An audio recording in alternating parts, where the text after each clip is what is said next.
मेरे पास मौजूद बैग में एक बम है और एयर होस्टेस को चाहिए कि वो चुपचाप साथ वाली सीट पर बैठ जाए। ये लफ्ज एक ऐसे शख्स के थे जिसे प्लेन हाईजैकिंग के 52 साल बाद भी अमेरिका की सबसे बड़ी सीक्रेट एजेंसी नहीं पकड़ पाई।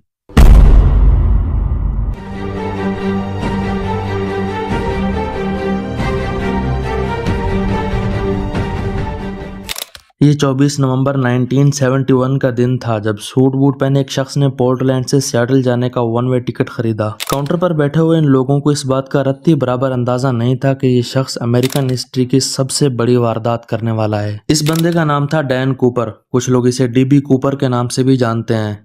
DB Cooper. DB Cooper. DB Cooper. Dan Cooper plane में जाकर अपनी सीट पर चुपचाप बैठ गया। यह नॉर्थ वेस्ट ओरिएंट एयरलाइन का बोइंग 727 प्लेन था और इसे 45 मिनट में पोर्टलैंड से सियाटल जाना था। यह प्लेन 2:58 पर टेक ऑफ करता है। टेक ऑफ के थोड़ी देर बाद डैन कूपर एक एयर होस्टेस को बुलाकर उसके हाथ में एक नोट देता है। इस नोट में लिखा था, मेरे पास मौजूद बैग में एक बम है और एयर होस्टेस को चाहिए कि वो चुपचाप साथ वाली सीट पर बैठ जाए। ये नोट पढ़ने के बाद एयर होस्टेस के चेहरे का रंग ऐसे उड़ गया कि मानो उसने किसी भूत को देख लिया हो। एनीवेज, ये नोट पढ़ने के बाद एयर होस्टेस डैन कूपर के साथ वाली सीट पर आकर बैठ गई। फिर डैन कूपर ने अपना ब्रीफकेस खोला तो एयर होस्टेस को कुछ कलरफुल वायर्स और उनके साथ लगी हुई कुछ रेड स्टिक्स दिखाई दी। अब यहाँ पर तुम सब लोगों के माइंड में एक क्वेश्चन आ रहा होगा कि अगर ये बंदा अपने साथ कोई बम ला रहा था तो इसने एयरपोर्ट का सिक्योरिटी सिस्टम कैसे क्रॉस किया। लेकिन आप लोगों को ये बात जानकर बड़ी हैरानी होगी कि उस वक्त एयरपोर्ट पर कोई सिक्योरिटी सिस्टम नहीं होता था। मतलब कोई भी बंदा कुछ भी ले जा सकता था, जैसे डैन कूपर प्लेन के अंदर बम लेकर आया था।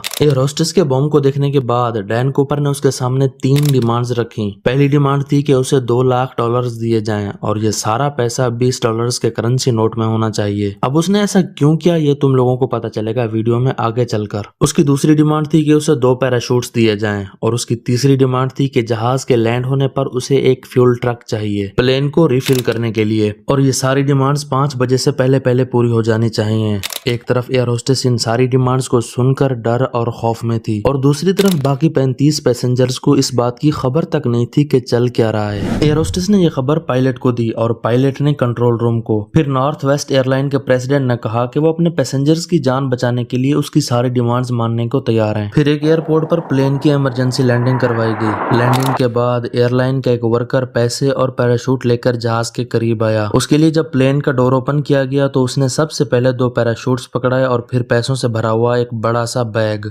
अपनी डिमांड्स पूरी होने के बाद डैन कूपर ने 36 पैसेंजर्स और एक फ्लाइट अटेंडेंट को रिहा कर दिया। अब पीछे उसके कब्जे में थे 2 पायलट, एक फ्लाइट अटेंडेंट, एक फ्लाइट इंजीनियर और एक नॉर्थ वेस्ट एयरलाइन का जहाज। अब यहाँ पर डैन कूपर ने पायलट को इंस्ट्रक्शंस दिए कि प्लेन को न्यू मैक्सिको सिटी की तरफ उड़ाया जाए और प्लेन को 150 नॉट्स की स्पीड और 10,000 फीट की हाइट पर उड़ाया जाए। जहाज का सारा स्टाफ कॉकपिट के अंदर था और डैन कूपर कॉकपिट से बाहर। प्लेन को टेक ऑफ किए हुए अभी 20 मिनट ही गुजरे थे कि कॉकपिट में रेड सिग्नल्स के साथ अलार्म बजना शुरू हो गए। इसका साफ मतलब था कि चलते हुए प्लेन के डोर को किसी ने ओपन किया है। ये देखकर पायलट ने डैन कूपर से कहा कि क्या किसी चीज की जरूरत है, तो डैन कूपर ने गुस्से में जवाब दिया, नहीं। ये वो आखिरी लफ्ज था जो डैन कूपर ने पायलट से कहा। उसके बाद वो हमेशा के लिए गायब हो गया। ये अज्यूम किया जाता है कि प्लेन का डोर ओपन होने के बाद उसने पैसों का बैग और पैराशूट लेकर छलांग लगा दी। अब यहाँ पर यह बात क्लियर हुई कि उसने सिर्फ $20 के नोट ही क्यों मांगे थे। $20 के इन नोटों के सारे पैसों का वेट 21 पाउंड था। अगर $20 से कम वाले नोट होते तो बैग का वजन ज्यादा हो जाता, जिसकी वजह से छलांग लगाने में दिक्कत आ सकती थी। लेकिन अगर $20 से ज्यादा वाले नोट होते तो बैग का वेट तो डेफिनेटली कम हो जाता, लेकिन ज्यादा बड़े नोट उसे ट्रैक करवा सकते थे, जिससे इसके बाद में पकड़े जाने के चांसेस बहुत ज्यादा होते। सिर्फ यही रीजन था कि इसने $20 के नोटों की डिमांड की। पैसे देने से पहले FBI ने एक बहुत बड़ी चालाकी की। उसने इन सारे पैसों के ऊपर लेटर L प्रिंट करवा दिया।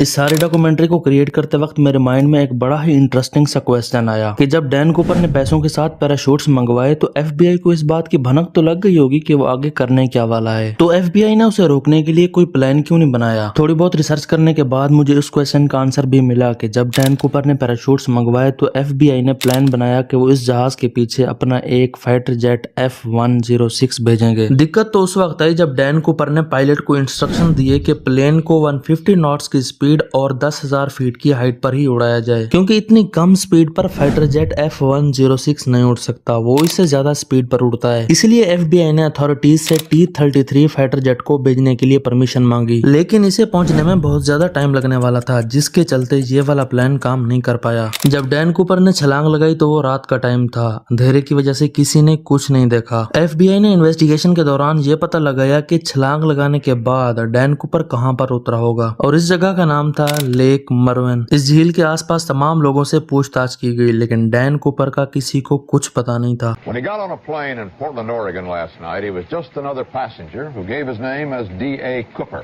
But today, after hijacking a Northwest Airlines jet, ransoming the passengers in Seattle, then making a getaway by parachute somewhere between there and Reno, Nevada, the description on One Wire service, master criminal.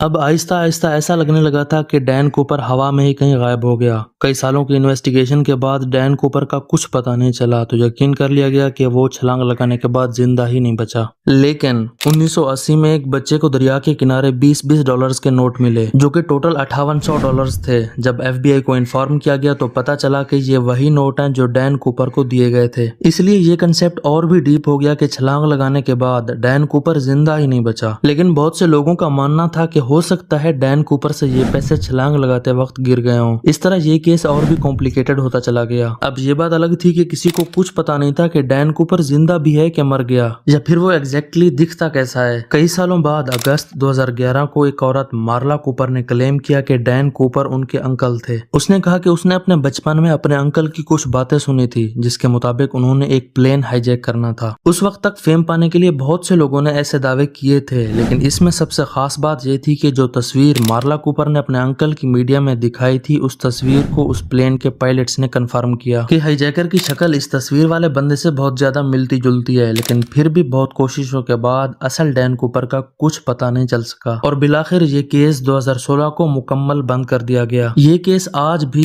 FBI और दूसरी agencies के लिए एक question mark है। लेकिन तुम लोग ये बात जानते हो कि एक ऐसा शख्स भी था जिसने तकरीबन 100 मासूम बच्चों का कत्ल करके उनकी लाशों को एसिड में पिघलाकर उन्हें टॉयलेट में फ्लश कर दिया। अगर तुम लोग ये वाली वीडियो देखना चाहते हो तो एंड स्क्रीन पर ये वीडियो तुमको मिल जाएगी।